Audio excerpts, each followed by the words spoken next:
Welcome back, everyone, to the LEC Summer Split 2020. I am Demaglio, and of course, as always, this channel, much like many others, is sponsored by viewers like you. Now, we've seen quite a few close games coming out from this week 1, day 1 of the split. And we'll have to see how close the game between Rogue and XL Esports is. Rogue and XL, like I've said for the past two videos, not teams that I've followed too closely. However, there are some recognizable names here, namely Hans Sama, Patrick, Larson as well. I recognize most of those. Cadril, a jungler, pretty big name. So, as we go into the game, fairly standard bans. The Senna, the Varus, Callista. There's no way there's going to be a Kled first pick. The Trundle first pick, though, does come in. Trundle, one of the better junglers that we are seeing in this split so far, or at least what we saw from the Midseason Cup. Trundle able to just put down so much early pressure and also scale into a monstrous split pusher and team fighter, able to pick people off. However, this will likely give over the Ezreal Yuumi to XL Esports, and if they do get the Ezreal Yuumi, it is going to be a heck of a time for Finn, or Inspired on that Trundle, to get into the backline and get on someone and take them down. Ezreal, notorious for being able to just get away from melee picks, and Yuumi able to keep people alive. This seems like a matchup we might be seeing a lot, the Ezreal Yuumi versus the Aphelios Lulu. I wonder if Lulu Yuumi will be the new age Janna Lulu that we saw back in 2017 Worlds. Hopefully not. Hopefully we don't see something like that. Enchanters historically cause tank metas and boring gameplay, but, you know, I like Enchanters. Think they're pretty cool, so as we watch the picks coming through, we do see jungle traded for jungle, none of these mid traded for jungle shenanigans and then pinch the other pool that you don't have, or pinch the pool that you do have, that we've been seeing throughout these games. So, as we watch the bans coming through, Echo, a very strong mid laner actually in the competitive realm, I should say. Echo able to come into the mid lane and able to provide so much damage in the mid game, able to be that AP assassin that sort of just takes down the Lulu, takes down the Aphelios, and even though Lulu does have a lot of value with her shield and her ultimate, Echo able to just take down easily. However, Echo won't be in this game, neither will the Vladimir or the Kassadin, strangely enough. Kassadin, not a pick that we see too often, not a ban that we see too often either. And so, as the Kassadin ban comes through, we'll have to wonder if there's been something in scrims that have made XL Esports say, hey, Kassadin, very strong against these team comps that have this sort of poke-oriented gameplay. Speaking of poke-oriented gameplay, they could choose to pick the Zoe mid lane, or they could go for the Yasuo. Either one could be a very strong pick. Yasuo having a lot of synergy with the Gragas, and that's the one they'll go for. Instead of going for this long-range pick comp, they choose, or poke comp, I apologize, they choose for just the Yasuo. We'll have to see if Larson goes for this Corki and looks to just stonewall the laning phase against the Yasuo, instead choosing to pick up the Ornn. This is a very strong team fighting comp coming out from Rogue currently, seeing the Ornn, the Aphelios, the Lulu, the Trundle to take down any tanks that may be on the side of XL Esports. As we look, Ness is not going to be picked up, but it is the Corki going to try to just outscale the Yasuo, or at least scale up alongside him, and kind of just play it safe in the early game, and just try to come out safe. There's no way they're going to pick this Volibear or the Warwick. This is a bait. No one get excited. Okay. They are going to opt for the Kale, though. That's a very interesting Pick. Typically, we have seen the Kale come in when Kaisa was in the meta as sort of a. Kaisa could be used as more or less a Kale delivery service for the Kale ultimate, kind of like how Kha'Zix and Jarvan and Camille were used as Galio ult delivery services. Kale ult delivery services, typically, Kaisa was one of them. However, in this game, XL Esports going to have Gragas, going to have Yasuo, going to even have, if Ezreal wants to E forward, not the greatest idea in the world. However, a possibility nonetheless. Kale, practically given a free laning phase against this Ornn, going to be able to scale up into a bit of a monster. And now, I would say, we're going to go right in the game. However, I have seen a bit of the timeline of this game, and so we do have to skip forward some. We do have to skip forward a whole lot, and we'll get into game right about here. So, XL Esports versus Rogue, going to see how these two teams play it out. On the side of Rogue, they are going to look to sort of kind of chill in the early game, just kind of scale into a team fighting comp, and same thing for XL. Corki may be able to be picked by this Yasuo Gragas in the early game, or picked off, I should say. But Ezreal Yuumi so safe. Trundle's not going to be able to get in and gank them, and Ornn pretty safe against a Kale. Thank the heavens that Kleptomancy's not in the game anymore, because Kale in this matchup would abuse it, to say the least. Finn walking forward, going to get spotted out by Cries, and just flashes him the B emote and walks away. The angry bee. Such a good emote. Such a beautiful, beautiful emote. So, real quick, gonna take a drink of water. Dirt's dry.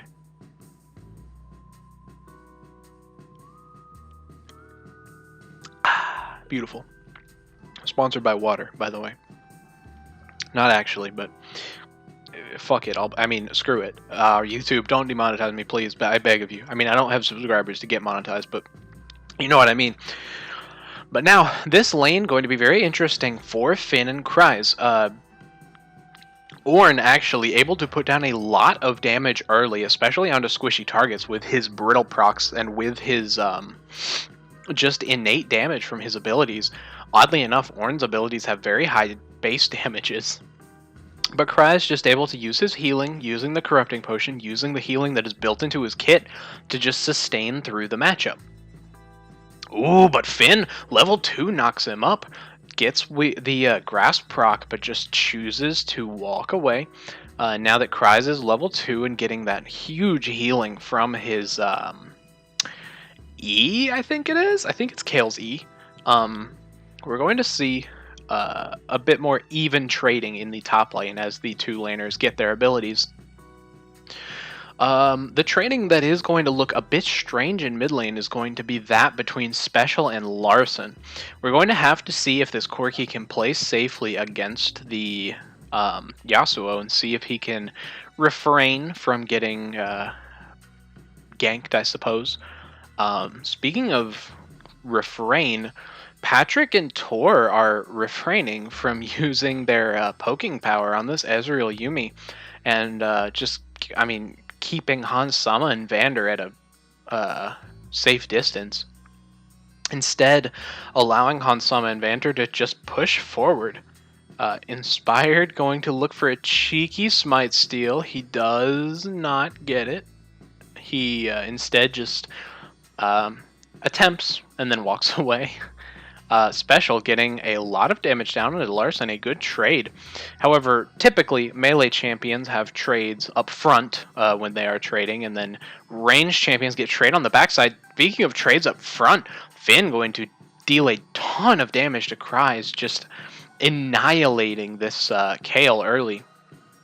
However, as soon as Kale hits 6, this will be a very, very different story. Kale going to be able to use the ranged auto attacks. Oh, but might not even get to 6, might go down before 6. Cries taking a lot of damage, forcing the back for Finn. Finn not choosing to push in the wave, just choosing to take a back of his own, get some health, get some mana, and likely teleport back. Yep, both teleports used at the pretty much exact same time.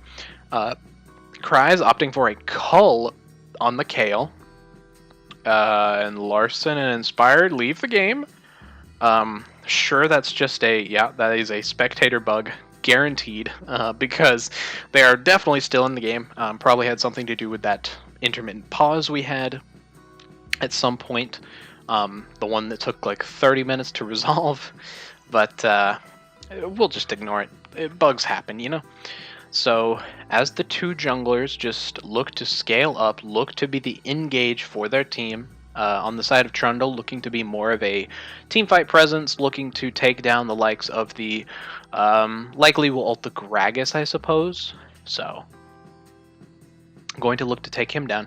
But Kadril looking to gank Finn, going to use the Predator, going to get the flash from Finn, not able to use his, belly flop from Kadril to get a really good engage, but Inspired just sitting there waiting in the wings, waiting for Kadril to step forward, but Kadril's not going to.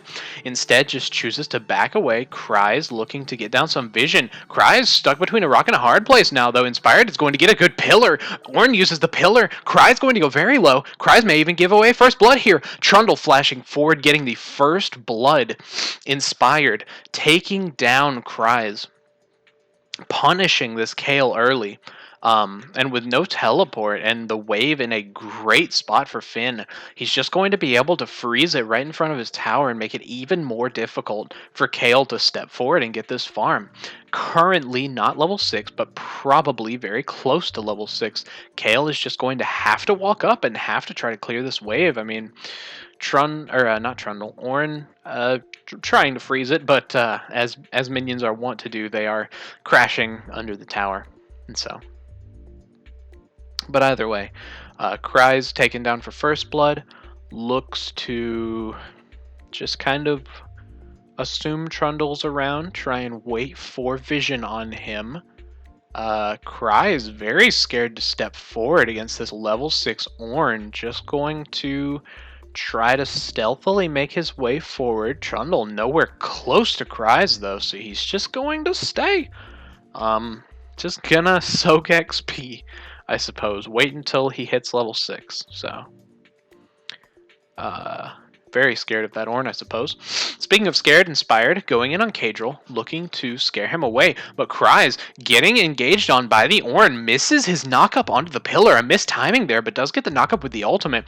Going to be able to go onto Cries, going to be able to get a lot of damage down on him, and with Finn hitting level 7, a lot of base stats going to be gained from that. Cries flashes the angry bee emote, gets the well played flashed on him. It's just an emote party up here in the top lane.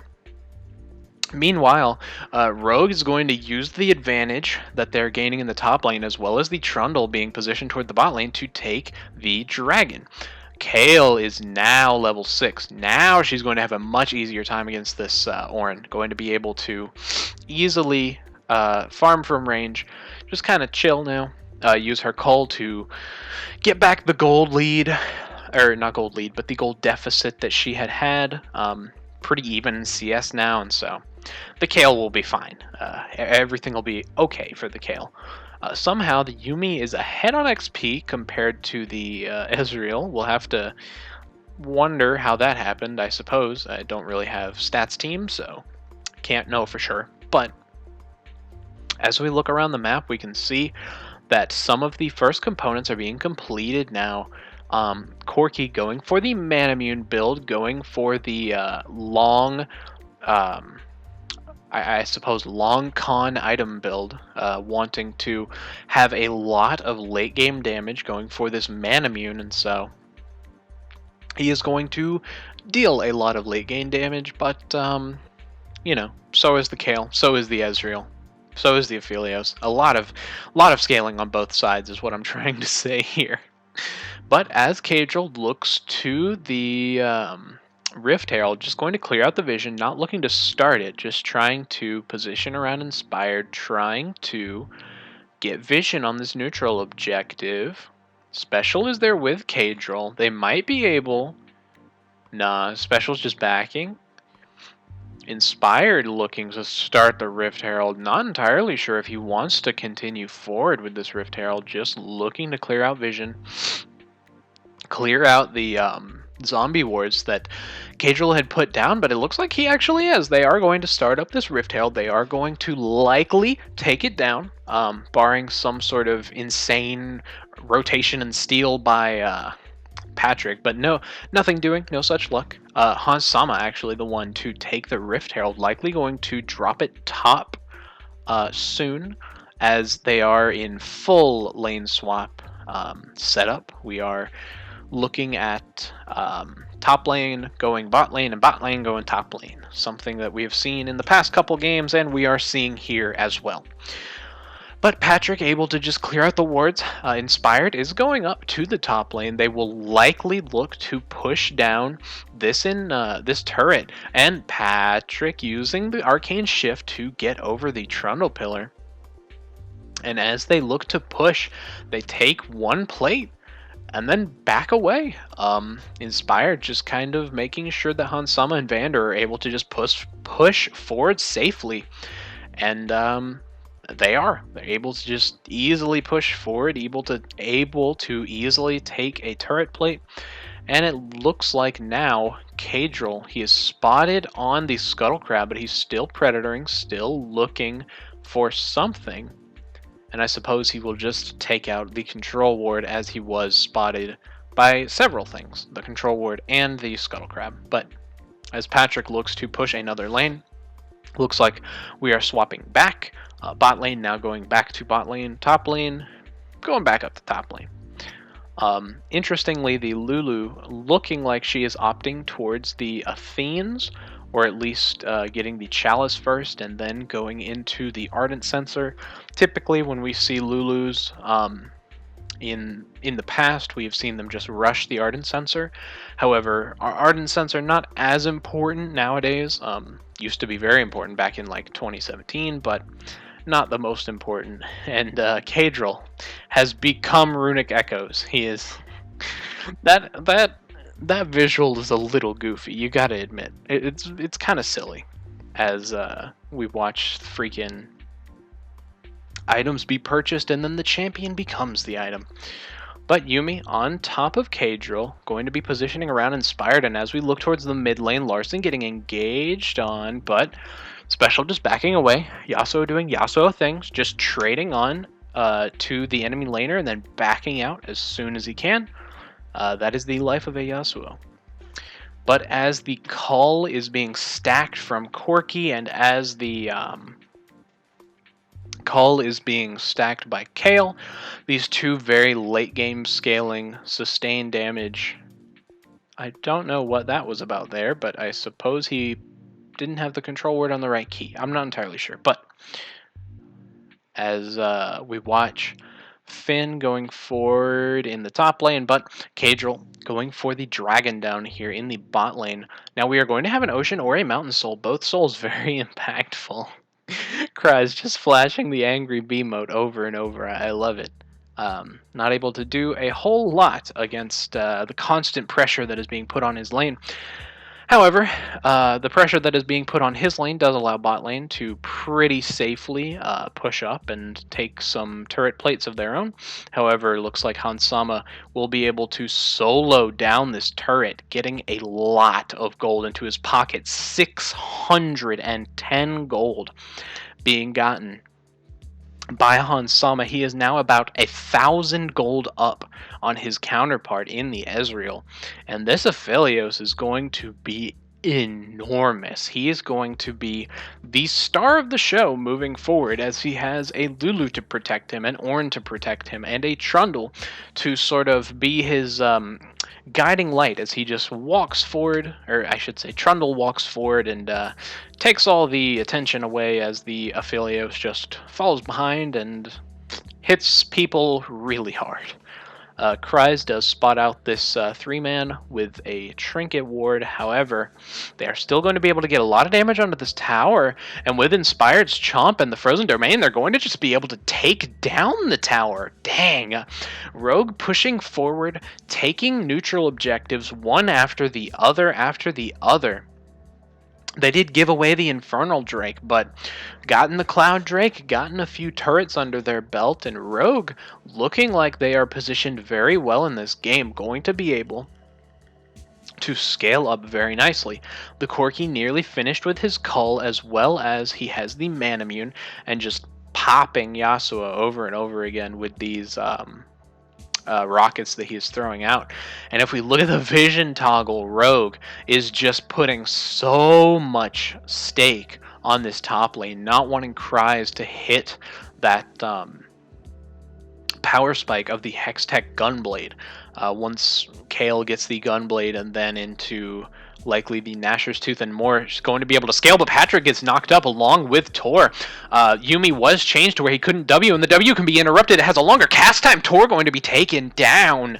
And now you have to wonder if Rogue is going to stay to take this turret, and they are. Rogue now up 2-0 in kills, and they're going to be able... Ooh, Hansama taken very low, but staying for the turret, going to be able to get the last few shots onto it. Not afraid of Patrick, not afraid of an Ezreal walking forward and just queuing you once and killing you. No, he has healing, so, and he has a Lulu. Ah, Lulu going for the Mikhails. Not entirely sure why. Pardon me if I'm... Whoa! Hansama flashing over the wall, and it works out. He and Vander get a kill onto Patrick. That is going to mean a lot of pushing power in this bot lane. They are going to be able to sort of stagger the deaths of Patrick and Tor just being a lonely little cat. He's just going to have to go towards this Rift Herald. Kadril does take it down and does get the Rift Herald, but Hansama and Vander just pushing on the bot lane. They're going to be able to take this tier 2 turret, and Rogue going to have 4 turrets at 16 minutes. That is unprecedented in League of Legends. So we're going to see a lot of early game advantage gotten by this Rogue lineup. Now, Kadril does have the opportunity to trade 1 turret back with the use of the Rift Herald. However, it is just 1 turret. Rogue is still up by about 3k gold in this game, and with Hansama having 2 items under his belt and having the confidence to just flash forward onto Patrick, you have to think that Hansama is going to be a monster in the coming minutes. Speaking of monsters in the coming minutes, Kayle does now have her Gunblade. So Kayle is going to be dishing out a ton of damage. Kayle, one of the champions that can sort of spike with this Gunblade that she has gotten. Another one being Katarina and Akali. These champions that are able to utilize Gunblade, utilize them so well. And Kayle, now hitting level 11, going to have a lot more power coming out from the passive, as we are going to see Rogue pushing down the mid lane, using Larsen's teleport, trying to equalize the mid lane and take this mid lane tower. And with the Frozen Domain as well, Larsen going onto Kadril, but Kadril able to just escape. But with all of the people pushing onto the tower, Hansama able to take it down in the end. And Kryze just now backing away from the top lane turret, knowing that he's likely to get collapsed, as he's been collapsed all game long. And so, yeah, the XL Esports playing this as intelligently as they can, but Rogue just taking every opportunity to equalize the game in terms of neutral objectives, and push forward even in terms of neutral objectives in regards to the bot and top towers. Now Inspired walking forward onto Kadril, looking to just get vision around this dragon, as Kryze in the top lane does take down the top turret. Now Inspired going onto the dragon, going to be able to duo it down with Larsen. Kadril channeling the Predator, but not choosing to go forward yet. Just going to choose to take out the control ward and give this Ocean Dragon over to Rogue. This is starting the sort of snowball that we often see teams take, where they get the first dragon after the rift changes, and then into the second and the third, and finally they have the Dragon's Soul. And quite frankly, on the side of Rogue, if the Ornn and the Trundle are able to get those dragon or the ocean soul regeneration along with the added survivability of the Lulu, it is going to be very hard to take down these tanky bruisery champions. But as we see Special in the bot lane trying to scale up, as we see Corki matching him blow for blow, Patrick now completing and of course becoming Triforce, as we see Special looking to push towards this turret. This means that Patrick will be able to dish out a lot more damage in these team fights, especially if he is able to have the Yuumi sitting on top of him, while the Gragas and Yasuo just sort of take down the bot lane, or the back line, I should say. They both start with BL, bot lane, back line. You know, gets a little fuzzy in the brain. And now that Special has completed his Infinity Edge, this is now the point where Yasuo spikes. He now has an Infinity Edge and 100% crit strike chance. He is going to be hitting like a truck. And if Gragas can get a very good engage with either a barrel or a knockup onto someone like Hansama, like like Vander or Larson, we are going to be able to see a lot coming out. Speaking of a lot coming out, Patrick going to be able to dish out a lot of damage thanks to the Yuumi ultimate locking down Inspired, but he gets taken down, or he gets taken into the Lulu ult, I should say. Larson getting taken low, Special forced to flash as Patrick is getting engaged on by Finn. Patrick unable to get away, and Hansama takes him down with a shot. Now Rogue taking down the AD carry of XL Esports. They're going to be able to push towards the Baron, as speaking of push, Kale on the bot side is pushing into the tier 2 bot lane turret. Going to be able to likely take it down. Vander seen on a ward. However, Rogue is just trying to bait Baron while they're handing away their bot lane tier 2 instead of just trying to go for it. Finn forced to cancel his back, and now Rogue making a bit of a mistake, trying to bait Baron, trying to get someone like Cadril to do something dumb and just go forward and try to check it, like face check it, I mean, but nothing doing around the Baron, and Rogue is now forced to just back and try to push their waves, try to ensure that their macro game is not being run over by XL Esports. And so, as we look to the Dragon timer, we do see that it's about a minute and a half until Dragon comes up, a minute 40, I should say, if we want to be exactly correct. And so, both teams are going to look for this Dragon, both teams wanting to ensure that they get the Ocean Soul, Ocean Soul being a powerful, powerful Dragon. So, they're going to want to posture around this. And as we also take a moment to look at the items, Kale has now hit 2 items. She is going to be dishing out a lot of mixed damage in these fights, both AD and AP with that Gnasher's Tooth Hextech Gunblade combo. So, it is going to be very interesting to see who can win out in these team fights. Will it be the sort of front-to-back composition that Rogue have built, or will it be this dive composition with a lot of AoE damage coming out from the Gragas barrels, from the Kale, and from the Ezreal ult as well, that can just dive onto your backline and then AoE them down while also dealing with the front line? We'll have to see which fight philosophy can perform in this late game in Rogue versus XL. Currently, Rogue do have a sizable gold lead. They have about a 2k gold lead, but 2k starts to mean less and less as we push towards the later stages of the game. Once you hit the 25, 30, 35 minute mark, we are currently approaching the 25-minute mark. However, we're still fairly mid-game as far as I typically rate games, I suppose. But Rogue just going to set up around this Dragon, going to be able to get it fairly easily. I mean, XL Esports, Kadrill is in the top lane along with Special, and so it seems as though they are just giving this dragon Inspired left to solo down the dragon practically by himself, as they're going to slowly just whack, whack, whack, and smite. Okay, so Rogue do take the dragon. They do get a lot of value out of this second Ocean Dragon. Kadrill does have a very high vision score in this game. That is nuts. He is like 30 higher than the supports on both teams. That's pretty good. But as I was saying, Rogue going to be able to have a lot of value coming out from these Ocean Dragons with the Ornn, with the Trundle. And even with the Aphelios, it looks like he might be going toward a Death's Dance. Possible that he's building a Bloodthirster. However, the Death's Dance is also a possibility. And if he is, that will make him even tankier, even harder to take down. And if he is harder to take down, it'll be a lot easier.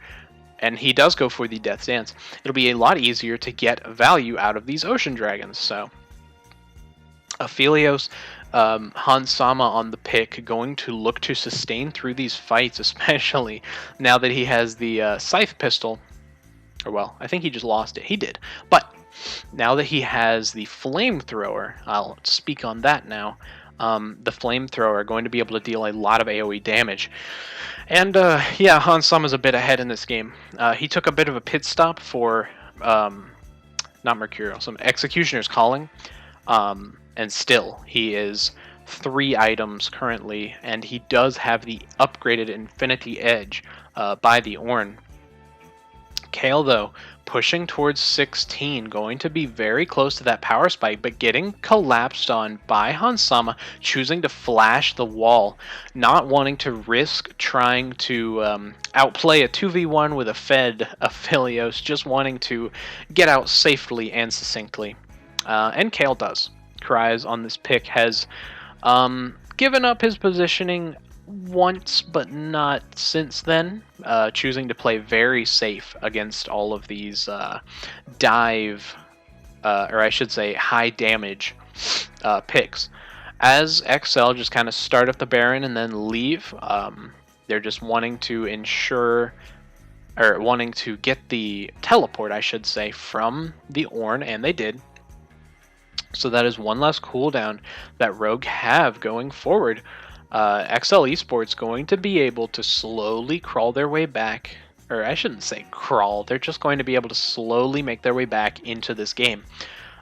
But with Rogue waiting in the darkness, if they can find a pick here, that might spell doom for XL Esports. Patrick stepping far forward, but Larson showing himself, and the rest of the team just going towards the Baron, not spotted out, and simply choosing to Death Brush. Looks like they are just waiting for Kadrill or Special to step forward. However, no such luck. And with Kayle, their primary source of damage in the bot lane, they're going to not be able to engage. However, Rogue going to be able to engage. Finn does whiff his ultimate. Kadrill going into the stasis, and Kadrill going to be able to get out. But Kayle pushing on the bot side, with Kadrill being able to get out and Kayle split pushing so well. Rogue have to make a choice. They either have to go in onto someone, and they will. They'll go in onto Special and take him down easily. Hans Sama getting the shutdown onto Special. Not sure how Special has a shutdown with 0 kills on the side of XL Esports, but, you know, whatever. As Kayle continues to push on the bottom side, going to be deterred by the Corki as the rest of Rogue choose to take this Baron, and they're likely going to be able to take it down. Kadrill not even choosing to step up, not even trying to steal, just allowing it to go over to to Rogue. XL Esports likely will try to take the next dragon. They are backing currently, but if Rogue are able to utilize this Baron well as get the Ocean Dragon, you have to think that this game will end. I mean, Sure, Kale has 3 items now. She has the Rage Blade, the Nashers, and the Gunblade. However, with a Baroned up Rogue and also Ocean Soul on the line, you have to wonder if XL are going to be able to defend against this Baron. And even if they do defend against the Baron, will they be able, or will they be forced to give up the Ocean Dragon? Hans Sama going forward, getting the root onto special, but just using it as poke damage. He does have the Scythe in order to sustain up. Going to get some damage onto Kryze, but Kryze has a lot of healing just built into his kit, and also the Gunblade. Finn going to knock up Cadril, but they're going to choose to back away. Going to try for the inhibitor, not trying to fight, just trying to get objectives, just going for the neutral. They're going to take the mid inhib as 5 and then look for the dragon, look to get the Ocean Drake. They're going to now go on to Cadril. Larson going into the backline, Finn knocking up several. Cadril finally goes down. Special going to be taken down by Larson. Larson going low, forced out of the fight, but Kale getting a lot of damage on with the ultimate, but not able to get much else done. And while the members of Rogue are pushed down to low health, they are still alive. Patrick doing his best to dissuade them from pushing, but with the Baron buff and also the regen from the Ocean Dragons that they have, they're just going to be able to step forward. Finn getting low, but they're all on to the Nexus turrets, going to be able to take down one of them. The Rogue members are getting pretty low, but they're going to be able to take down the Nexus turret. Patrick going very low, and Rogue going to be able to win this game pretty handily, not giving over any kills in the end. And Rogue, a very strong showing as their first game in the split. They are going to win over XL Esports.